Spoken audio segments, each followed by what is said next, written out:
حسن بھائی، ابتدا میں آپ سے ایک سوال کرنا چاہوں گا کہ 18 ذوالحج کے دن کے حوالے سے ہمارے یہاں تاریخ میں دو اہم واقعات کا ذکر کیا جاتا ہے: عید غدیر اور سیدنا عثمان رضی اللہ تعالی عنہ کی یوم شہادت کا دن۔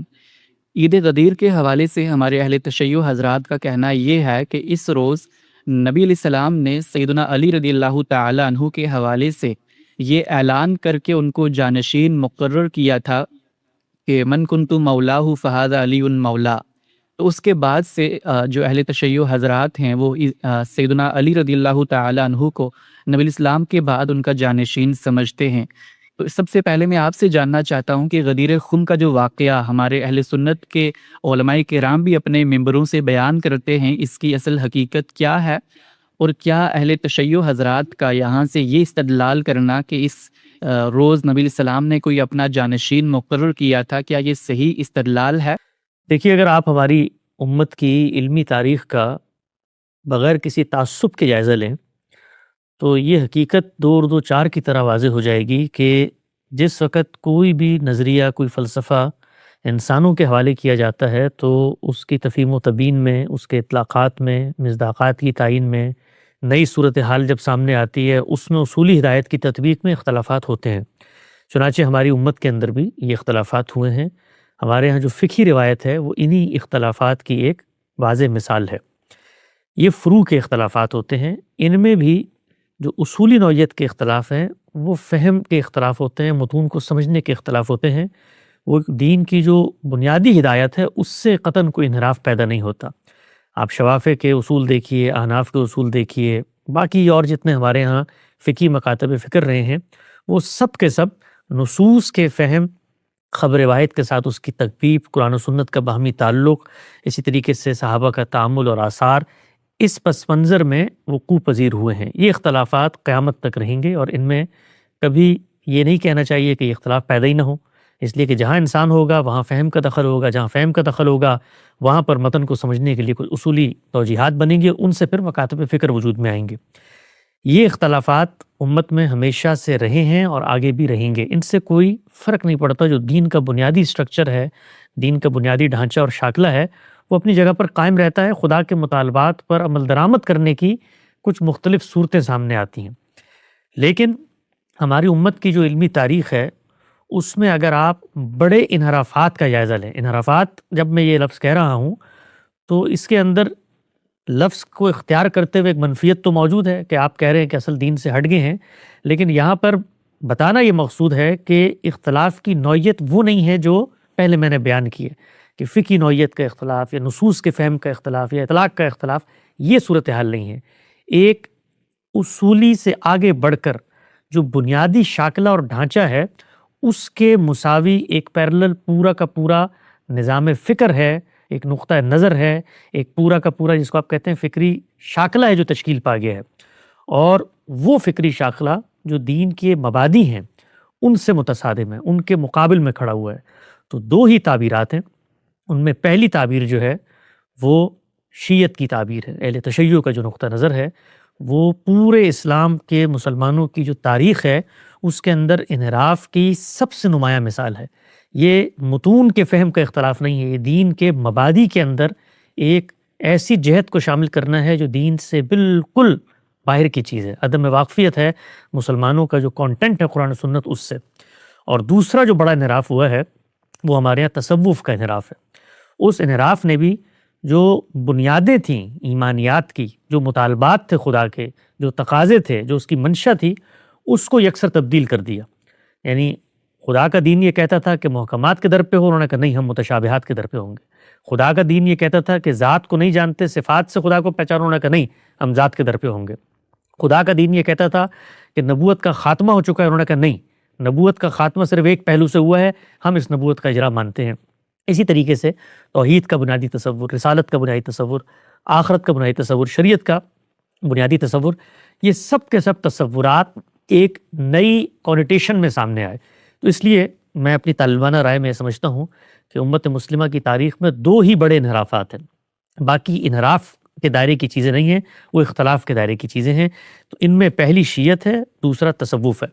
آپ یہ دیکھیے خود رسالت پاک صلی اللہ علیہ وسلم نے جب یہ ارشاد فرمایا کہ میری امت کبھی بھی گمراہی یا ضلالت پہ جمع نہیں ہو سکتی، تو یہ اس کی بھی بڑے واضح مثال ہے کہ دو ہی بڑی گمراہیاں پیدا ہوئیں، اور اللہ تعالیٰ کے فضل و کرم سے ہماری امت کے اندر ہمیشہ وہ لوگ رہے ہیں جو ان دونوں گمراہیوں کو گمراہی کہہ کر ان سے اپنا دامن بچاتے رہے.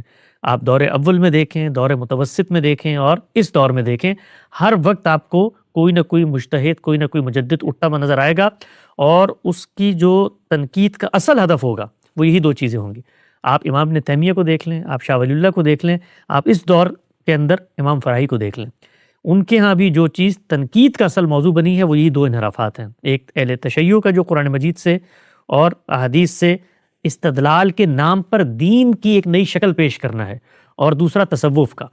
وہاں بھی یہ ہوا ہے کہ وہ دین کے اندر سے چیزیں پک اینڈ چوز کرتے ہیں، لیکن حقیقت میں ایک پورا کا پورا مساوی نقطہ نظر. اس کی ایک بڑی اچھی مثال ہے کہ جب غامدی صاحب نے تنقید کی ہے تصوف کے مبادی پر، تو جو لوگ اس کے ماننے والے تھے انہوں نے پورے زور سے یہ چیز ثابت کرنے کی کوشش کی کہ یہ جو کچھ آپ دین کی روشنی میں جائزہ لے رہے ہیں ہمارے بزرگوں کی عبارتوں کا، ان کے افکار کا، یہ ایک غلط فہمی اور خلط مبث ہے جو آپ پیدا کر رہے ہیں. آپ ان کے نظام فکر میں جائیں، وہاں جا کر دیکھیں کہ وہ نبوت کو کیسے دیکھتے ہیں، وہاں جا کر دیکھیں کہ وہ عرفان کو کیسے دیکھتے ہیں، وہاں جا کر دیکھیں کہ ان کے ہاں وحدت الوجود کا تصور کیسے پیدا ہوا ہے. تو جب کوئی شخص یہ کہتا ہے کہ وہاں جا کر دیکھیں، تو اسی کا مطلب ہوتا ہے کہ وہ ایک پورا مساوی نقطہ نظر رکھتے ہیں. اسی بنا پر ہمارے استاد مکرم جناب جاوید احمد غامدی صاحب نے جب تصوف پہ تنقید کی ہے تو یہی کہا ہے کہ وہ ایک پورا کا پورا متبادل نظام فکر ہے، ایک پیرلل سٹرکچر ہے، اس لیے کہ اس کے ہاں نہ اصطلاحات دین سے پیدا ہوئی ہیں، نہ ان کے اطلاقات دین سے پیدا ہوئے ہیں، نہ ان اطلاقات کے تقاضے دین سے پیدا ہوئے، سب کچھ ان کی اختراع ہے. لہٰذا یہ ایک طرح کا ٹریبیوٹ پیش کرنا ہوتا ہے کہ جو کچھ انہوں نے بنایا گویا ایک نیا دین بن گیا ہے، ایک پورا کا پورا. کیونکہ دین کافی ساری چیزوں پر مشتمل ہوتا ہے، اس میں اصول ہیں، مبادی ہیں، تقاضے ہیں، تصور ہے، ربوبیت کا، عبادت کا، وہ سب، تو وہ سب کچھ انہوں نے پھر تشکیل دیا ہے. تو اس لحاظ سے ایک بڑا کام کیا ہے، بہت خراج تحسین اس پہلو سے کہ باقاعدہ کوئی فقہی جزیہ نہیں پیدا کیا، لیکن حقیقت میں وہ دین کے متبادل ایک پوری کی پوری پیرلل مساوی ایک تاریخ رکھتی ہے، ایک حقیقت رکھتی ہے، اس لیے ہم اس کو انحراف کہتے ہیں. اور غامدی صاحب نے بھی جب اس پر کام کیا ہے دین کے مبادی پہ، تو یہی کہا ہے کہ اس کو تصوف سے اور یہ جو ہمارے ہاں تاریخ سے یہ روایت پیدا ہو گئی ہے اس سے ان کو الگ کر دیا ہے. اب جہاں تک اس چیز کا تعلق ہے جس کو آپ یہاں زیر بحث لے کر آئے ہیں، اگر آپ اس کو قرآن کی روشنی میں سادہ حقیقت پر پرکھ کے دیکھیں تو کچھ چیزیں اتنی وضاحت کے ساتھ سامنے آتی ہیں کہ اگر آپ مسلمانوں کے دائرے میں کھڑے ہو کے قرآن و سنت کو اصل سمجھتے ہیں تو ان کا انکار ناممکنات میں سے. پہلی چیز یہ ہے کہ دین کے باب میں جو بھی خدا کی اسکیم زمین پر روبہ عمل ہوگی اس کا فیصلہ کوئی شخص نہیں کر سکتا، اس کا فیصلہ خدا تعالیٰ نے کرنا. آپ یہ دیکھیے اللہ تعالیٰ نے قرآن مجید میں پیغمبر صلی اللہ علیہ وسلم کو کہا ہے کہ آپ کا کام ہے پہنچانا، اور اس پہنچانے میں اگر کوئی تردد، کوئی غفلت، کوئی کوتاہی ہوئی تو یہ یاد رکھیں کہ جیسے پہنچنے کے بعد جن تک یہ پہنچا ہے وہ نہیں مانیں گے اس کو، تو ان کے ساتھ ایک نتیجہ ہے جو دنیا میں مرتب کروں گا. تو اپنے پیغمبر کو یہ تنبیہ کی ہے کہ میرے اس پیغام میں، چونکہ پیغمبر زمین پہ کھڑا ہوتا ہے، اس کے ارد گرد لوگ ہوتے ہیں، اس کو ڈرا رہے ہوتے ہیں، دھمکا رہے ہوتے ہیں، اس سے اعتراضات کر رہے ہوتے ہیں، اپنی چیزیں منوا رہے ہوتے ہیں. اللہ تعالیٰ نے اس کو پابند کر دیا ہے پیغمبر کو کہ جو کچھ میں دے رہا ہوں اس میں حرف اور شوشے کا اختلاف یا کمی بیشی ہوئی تو جو سزا میں نے اپنے مخاطبین کو دینی ہے جو تمہارے سامنے کھڑے ہیں، یاد رکھو کہ یہ جو رگ جان ہے، یہ رگ جان ہم تمہاری بھی کاٹ دیں گے. بظاہر آپ سوچیں کہ یہ بات آدمی کو کتنی بھاری لگے گی کہ جو میں عرض کر رہا ہوں جو قرآن مجید کی آیت کا لفظی ترجمہ ہے کہ رگ جان ہم یہاں سے کاٹ دیں گے اگر ہماری بات کچھ تھوڑی سی اوپر نیچے ہوئی. آپ یہ دیکھیے اس کی ایک اور مثال، سیدنا یونس علیہ السلام، یعنی اللہ کے رسول، فرستادہ پیغمبر، ان کو ایک مشن پر مامور کیا گیا، اور مشن میں بھی جو غلطی ان سے ہوئی وہ غلطی کیا تھی؟ اجتہادی غلطی اور جانب حق میں غلطی کہ بھئی اب اللہ کا ان پر عذاب آنا ہے تو میں یہاں سے نکل جاتا ہوں. تو اللہ تعالیٰ نے کیا کیا کہ قوم کو تو چھوڑ دیا، فی الحال وہ پیغمبر جو اللہ تعالیٰ کی اسکیم میں اپنے ایک اجتہاد سے غلطی کر بیٹھے تھے ان کو سزا دی. اور ذرا سوچیں، تصور کریں جس نوعیت کی وہ سزا ہے، رونگٹے کھڑے ہو جاتے ہیں قرآن مجید میں جب ہم اس کی تصویر پڑھتے ہیں کہ مچھلی کے پیٹ میں ان کو ڈال دیا اور وہاں پر وہ توبہ استغفار کرتے رہے، اور پھر جا کے اللہ نے ان کو وہاں سے خلاصی ہوئی، نجات دی. اور پھر تو کہنے سے مراد یہ ہے کہ دین کی جب بھی کوئی بات ہوگی تو اس میں پیغمبر فیصلہ کرنے کا اختیار ہی نہیں رکھتے. اللہ تعالیٰ نے یہ اختیار اپنے ہاتھ میں رکھا ہے. پیغمبر کا کام ہے جو کچھ اللہ انہیں ہدایت کرے گا اس کو پہنچانا. تو پہنچانے کا کام کیسے کرنا یہ بھی اللہ نے طے کر دیا. یعنی اس میں بھی پیغمبر کا اجتہاد نہیں ہے، اور پیغمبر کو یہ بتا دیا ہے کہ ہم نے یہ ذکر نازل کیا ہے اور تمہارا کام اس کا بلاغ عام ہے، اس کو لوگوں تک پہنچا دینا ہے. لعلہم یتفکرون، تاکہ وہ اس میں غور و فکر کریں. یہ تو پیغمبر کی شفقت، رافت، رحمت، عنایت ہے کہ وہ دین کی اس ہدایت کی شرح و وضاحت بھی کر دیتے ہیں، اس کا مماثل صورت میں اطلاق بھی کر دیتے ہیں. اس کے اندر اگر کوئی تردد سوال پیدا ہوتا ہے اس کو بھی کھول دیتے ہیں. کوئی خدا کے کلام کے عقلی مضمرات ہیں، لسانی مضمرات ہیں، اس کی بھی توضیح کر دیتے ہیں. یہ اس کی محض عنایت ہے.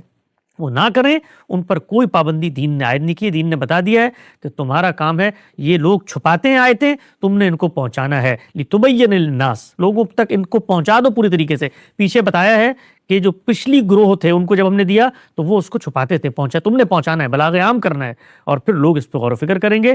تو پیغمبر کی عنایت ہوتی ہے کہ وہ اس کی توضیح و تشریح بھی کر دیتے ہیں، ورنہ وہ اس کی بھی مکلف نہیں ہے. اللہ تعالیٰ کا جو دین ان کو دیا جاتا ہے وہ بے کم و کاست پہنچنا ہے. اب اس دین کو آپ پڑھ جائیں، الحمد سے والناس تک اس دین کو پڑھ جائیں. اس میں اگر کوئی ادنا اشارہ، کوئی ادنا مماثلت، کوئی ایسا کنایا، کوئی ایسی جھلک کوئی دنیا میں ڈھونڈ کے لا کے دکھا دے کہ ختم نبوت کے بعد اللہ تعالیٰ روئے زمین کا انتظام و انصرام سنبھالنے کے لیے ایک ولایت یا ایک وصی یا ایک نائب کا انتخاب کر کے پیغمبر کی زبانی اس کو تصویب دلوائیں گے. ذرا اس قرآن کو پڑھیں. یعنی اس قرآن کو پڑھنے کے بعد تو یہ تصور کسی صورت میں پیدا ہی نہیں ہو سکتا چاہے جائے کہ ہم قرآن مجید سے اس کو اخذ کریں. یعنی اس قرآن مجید تو یہ کہہ رہا ہے کہ یہ ختم نبوت کی جو اسکیم تمہارے سامنے 4000 سال پہلے بنائی تھی ہم نے، جب سیدنا ابراہیم کی قوم کا استعفیٰ کیا، اس میں پیغمبروں کا انتخاب کیا، قوموں کو شہادت کے منصب پر فائز کیا، ایک قوم فیل ہو گئی بنی اسرائیل کی، تو آخری امت میں تاسیس ہو گئی ہے. اب اس کے بعد ختم نبوت بھی ہو گیا، ختم رسالت بھی ہو گیا. جو کچھ پیغمبر کو الہام کش وحی ہوتی تھی سب کا خاتمہ کر دیا میں نے. اب قیامت تک تم نے کیا کرنا ہے؟ اس دین پر عمل کرنا ہے، اور وہ دین کیا ہے؟ اسلام ہے. الیوم اکملت لکم دینکم واتممت علیکم نعمتی ورضیت لکم الاسلام دینا، کہ بھئی دین مکمل ہو گیا. تو اب اگر کسی نے پیغمبری کا دعویٰ کرنا ہے، جیسے کہ ہمارے یہ قادیانی احمدی حضرات کرتے ہیں، تو قرآن مجید میں جانا پڑے گا، وہاں سے مرزا غلام احمد قادیانی کو برآمد کر کے لانا پڑے گا. یعنی وہاں پر پیغمبر کو بتانا ہے کہ میرے بات یہ آئے گا شخص. آپ دیکھیے یہ جو وحی اور اسلام کا سلسلہ تھا پیچھے، اس سب میں کیا ہوتا تھا؟ پچھلا پیغمبر پیشن گوئی کرتا تھا اگلے کی، اور وہ تصدیق ہوتی تھی ایک پہلو سے، تو دوسرا آ کر اس کا حوالہ دیتا تھا، وہ جو اس نے کہا تھا میں آ گیا ہوں. تو جو کچھ آپ نے روئے زمین پر حوالے دینے ہیں وہ قرآن مجید سے نکال کے لانے پڑیں گے. پیغمبر صلی اللہ علیہ وسلم کی زبانی آیات میں پڑھ کے بتانا پڑے گا کہ اللہ تعالیٰ نے ان کو یہ حکم دیا تھا کہ ختم نبوت تو ہم کر رہے ہیں، دنیا کا معاملہ قیامت تک چھوڑ رہے ہیں، ہمارا عمومی قانون اس میں چلتا رہے گا، قوموں کو عزل و نسب کا قانون ہو یا خدا کی نصرت کا جو بھی ہے، لیکن یہ والا فیصلہ اب ہم کر رہے ہیں یہاں پر. تو پیغمبر نے نومینیٹ کر دیا، تو پیغمبر کو وہاں پہ نومینیٹ کر کے اس پر لوگوں کو ایمان کی جگہ پہ کھڑا کرنا تھا. یعنی یہ میرے لیے کوئی مسئلہ نہیں آج کے دن کہ میں غدیر خم میں سیدنا علی کی ولایت کو مانوں یا ان کے مولا ہونے کو مانوں. یہ اس نسل کو جو وہاں موجود تھی اس سے منوانا تھا، ان کو یہ اس بات پر قائل کرنا تھا کہ یہ خدا کی وحی ہے جس میں مجھے یہ پابند کر دیا گیا ہے کہ میرے بعد یہ انتخاب جو ہے وہ اس شخصیت کا ہو گیا ہے. تو نہ رسالت مآب صلی اللہ علیہ وسلم نے یہ کام کیا، نہ قرآن مجید کے کسی دور دور حواشی میں بھی یہ چیز زیر بحث آتی ہے، نہ صحابہ اکرام کے حاشیہ خیال میں یہ نقطہ نظر تھا. جو کچھ نقطہ نظر لوگوں نے اس سے برآمد کر لیا. نہ روایت جو ہمارے سامنے آتی ہے خود اس روایت کو اس کے ماخذ میں نکال کے پڑھ لیں کہ وہ اس چیز کو زیر بحث لاتی ہے. یعنی وہ واقعہ ہی بالکل مختلف، اس کا اطلاق اور مصداق ہی بالکل مختلف، اس کے اندر سرے سے کوئی صورتحال ہی نہیں پیش نظر. یعنی روایت کی بھی غلط تفہیم ہوئی، پیغمبر صلی اللہ علیہ وسلم کے منصب کو بھی خراب کرنے کی کوشش کی گئی، اور خود قرآن مجید جو ختم نبوت کر چکا ہے، ختم رسالت کر چکا ہے، اس کے اندر ایک پورا کا پورا رستہ کھولنے کی کوشش کی گئی اس تصور کے نتیجے میں. روایت کیا ہے؟ روایت اتنی سادہ ہے کہ آپ صلی اللہ علیہ وسلم حجۃ الوداع سے جو آخری آپ کا خطبہ ہے حج کا وہ دے کر واپس آ رہے ہیں، زندگی کے آخری ایام ہیں. اچھا سوچے ذرا، تصور کریں کہ پیغمبر کی زبانی دنیا تک یہ دعوت پہنچانی، وہ تو میں پیچھے بتا چکا پیغمبر یہ کام کر نہیں سکتا، لیکن اگر خدا نے بھی کروانا تھا تو اس کا موقع بھی حج تھا. نہ حج پہ کوئی چیز زیر بحث آئی، نہ آپ صلی اللہ علیہ وسلم نے کوئی وصیت کی، نہ تلقین کی. وہاں سے واپسی کا سفر ہو رہا ہے، ایک مقام ہے جس کا نام اس عید سے منسوب کر دیا گیا. اس مقام پر ٹھہراؤ ہوا. جب کہیں پر آپ ٹھہرتے ہیں، لوگوں کے ساتھ اٹھتے ہیں، بیٹھتے ہیں، گفتگو ہوتی ہے، معاملات ہوتے ہیں، ان معاملات میں قضیہ زیر بحث آیا ہے.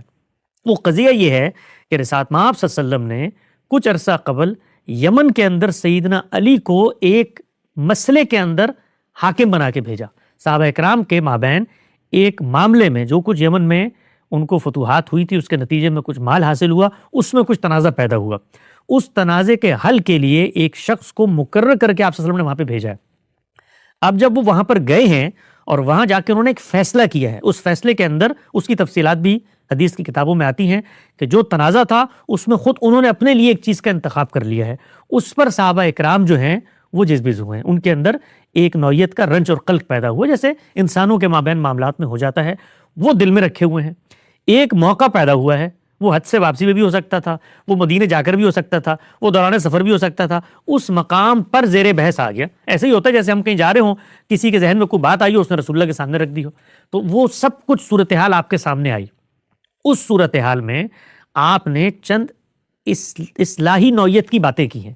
ان باتوں میں سے ایک بات یہ ہے کہ یہ جو کچھ تمہارے دل میں ان کے بارے میں تردد پیدا ہو رہا ہے، دیکھو انہوں نے وہاں جا کر اپنے انتخاب سے کوئی کام نہیں کیا.